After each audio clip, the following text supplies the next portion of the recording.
Police वालों का इलाज तो हम पहले भी अपनी कलम से करना जानते थे।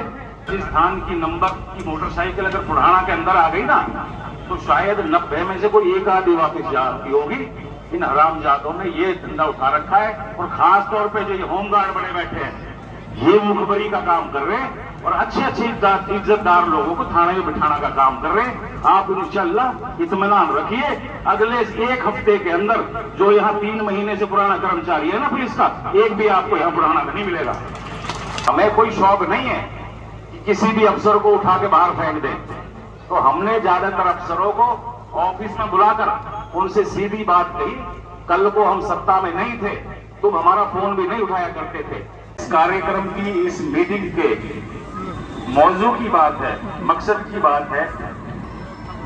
अब से पहले हमारे जितने भी वक्ता साथी यहाँ से भी सभी ने जिन्होंने यहाँ बात रखी है, उन्होंने अपने भाषण के द्वारा, अपने वक्तव्य के द्वारा अपना समर्थन मंत्री जी के लिए जाहिर किया है। उनके उन्होंने जो फैसला लिया है उसके लिए जो जाहिर किया है, आपकी भीड़ जो है वो अपने आप इस चीज को साबित कर देती है कि आप इतनी बड़ी तादाद में यहाँ जो आए हैं वो अपने आप में आप उसका समर्थन कर रहे हैं। तो इसके लिए भी मैं आप सबका बहुत बहुत आभारी हूं। जहां तक भारतीय जनता पार्टी सरकार की बात है, उनके समर्थन की बात है, राज्यसभा में उनको वोट देने की बात है।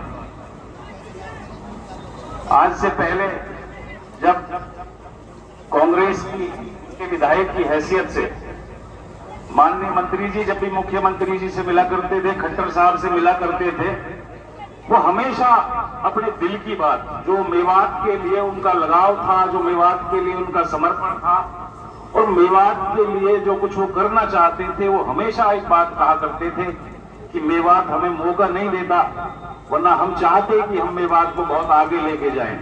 मेवात में चाहे सड़कों की बात है, चाहे वो ट्रांसपोर्टेशन की बात है, स्वास्थ्य की बात है, शिक्षा की बात है। माननीय खट्टर साहब और माननीय सैनी साहब जो हमारे मुख्यमंत्री जी हैं, उनके दिल के अंदर मेवात के लिए हमेशा से कशिश रही थी।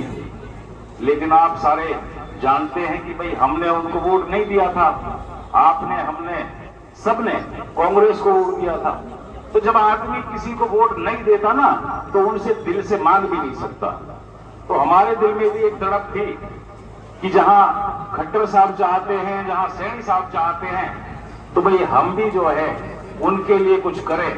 तो जो आपने 80,000 वोट हमें दिया था, उनकी ताकत से एक वोट हमारी बनी।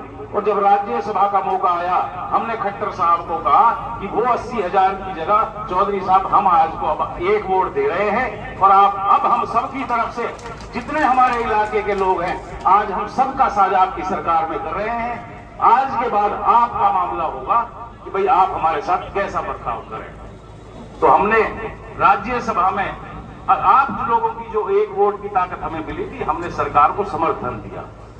जब सरकार को समर्थन देने के बाद हम माननीय मुख्यमंत्री जी से मिले, खट्टर साहब से मिले, तो उन्होंने हमें कहा कि अब करने की बारी हमारी है।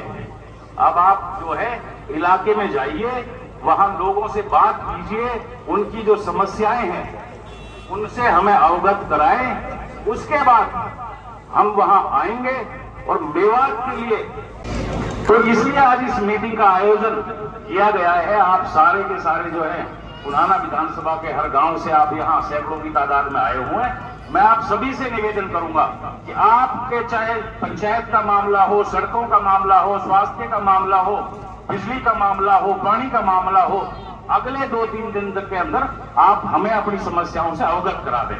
बहुत सारी चीजें ऐसी हैं जिनको हम जानते हैं, लेकिन जब आप हमें अपनी समस्याओं से अवगत कराओगे तो आपकी सारी की सारी समस्याओं को सीधा मुख्यमंत्री जी के सामने रखेंगे, और वो सारी की सारी वहां से फॉरवर्ड होकर जिलाधिकारियों के पास आएंगी, और अगले कुछ दिनों के अंदर इंशाल्लाह आपकी 70% समस्याओं का समाधान होगा। इसके अलावा हमारे हनीफ भाई ने, आजाद भाई ने कुछ चीजों के बारे में बताया, तो मैं उनसे भी एक गुजारिश करना चाहूंगा कि देखिए, जहां तक पुलिस की बात है, सीआईए की बात है, इनकी ज्यादतियों की बात है, आपने मुझे बताया, लेकिन ये हमारे भी नोटिस में है। कड़वी सच्चाई ये है कि राजस्थान की नंबर की मोटरसाइकिल अगर बुढ़ाना के अंदर आ गई ना, तो शायद 90 में से कोई एक आधी वापस जाती होगी। इन हरामजादों ने ये धंधा उठा रखा है, और खास तौर पे जो ये होमगार्ड बने बैठे हैं, ये मुखबरी का काम कर रहे हैं और अच्छे अच्छे इज्जतदार लोगों को थाने में बिठाने का काम कर रहे हैं। आप इंशाअल्लाह इत्मीनान रखिए, अगले 1 हफ्ते के अंदर जो यहाँ 3 महीने से पुराना कर्मचारी है ना पुलिस का, एक भी आपको यहाँ पुराना नहीं मिलेगा। जहां तक पुलिस वालों की बात है, प्रशासन की बात है, पुलिस वालों का इलाज तो हम पहले भी अपनी कलम से करना जानते थे, लेकिन मंत्री जी ने हमें बुलाया। मंत्री जी ने कहा देखो आज हम सत्ता में साझेदार हुए हैं, और सत्ता में साझेदारी होने के बाद में लोगों के, अफसरों के मिजाज में बदलाव आएगा। तो ऐसा है, तुम उनसे पूछ लो। हमें कोई शौक नहीं है कि किसी भी अफसर को उठा के बाहर फेंक दें। तो हमने ज्यादातर अफसरों को ऑफिस में बुलाकर उनसे सीधी बात कही, कल को हम सत्ता में नहीं थे, तुम हमारा फोन भी नहीं उठाया करते थे। चलो इस चीज को तो हम भी जानते हैं कि पक्ष और विपक्ष क्या होता है, लेकिन आज हम सत्ता के साझेदार हैं। अगर तुम काम करना चाहते हो तो तुम्हें फोन भी उठाने पड़ेंगे और काम भी लोगों के करने पड़ेंगे। तो उनको हमने टाइम दिया था 15 दिन के अंदर, जो कर्मचारी, जो अफसर, चाहे वो जिलाधिकारी की बात हो, चाहे वो उपमंडल अधिकारी की बात हो, चाहे एसडीएम की बात हो, तहसीलदार की बात हो, डीएसपी की बात हो, या किसी भी विभाग के अधिकारी की बात हो, अगर वो हमारी लय मिला के आपकी सेवा करने का, आपकी खिदमत करने का काम करेंगे, तब तो वह यहाँ रहेंगे। अदरवाइज इंशाल्लाह वो यहाँ नहीं रहेंगे, अपने किसी 24 घंटा रात दिन भाइयों की सेवा में रहेंगे। अब देखो, काम करना लेना तो आपका काम है, लेकिन जहां तक हमारी बात है, हम आपको इत्मीनान दिलाते हैं कि इंशाल्लाह आपको शिकायत का मौका नहीं देंगे हम लोग। आप इतनी बड़ी तादाद में यहाँ आए, इतना प्यार दिया, इतना समर्थन दिया, इसके लिए मैं आपका बहुत बहुत आभार व्यक्त करता हूं। और आपके इस प्यार को देखते हुए माननीय मुख्यमंत्री जी से जब हम मिले थे, तो इसराइल साहब ने कहा था उन्हें कि जी हमें हतीन का टाइम दीजिए। तो मुख्यमंत्री जी ने कहा मैं हतीन नहीं, पहले मैं पुराना जाऊंगा। तो सबसे बड़ी खुशी की बात तो ये है कि माननीय मुख्यमंत्री जी खुद पुराना आना चाहते हैं। तो आप जो है वो समस्याएं थे, और इंशाल्लाह अगले कुछ चंद दिनों में उनसे टाइम ले लिया जाएगा, और कुछ ही दिनों के बाद आपके यहाँ पुनाना में, पुनेवा में, जोखा में, जहां भी आप अपने विधानसभा में मशवरा करके उनका प्रोग्राम रखें, प्रोग्राम रखा जाएगा। और इंशाल्लाह आपकी जितनी भी समस्याएं हैं 70% का मौके पर ही इंशाल्लाह समाधान किया जाएगा। तो आप इतने जोश खरोश के साथ यहाँ आए, समर्थन दिया, मैं आप सभी का दिल की गहराइयों से एक बार फिर से शुक्रगुजार हूँ। बहुत बहुत धन्यवाद।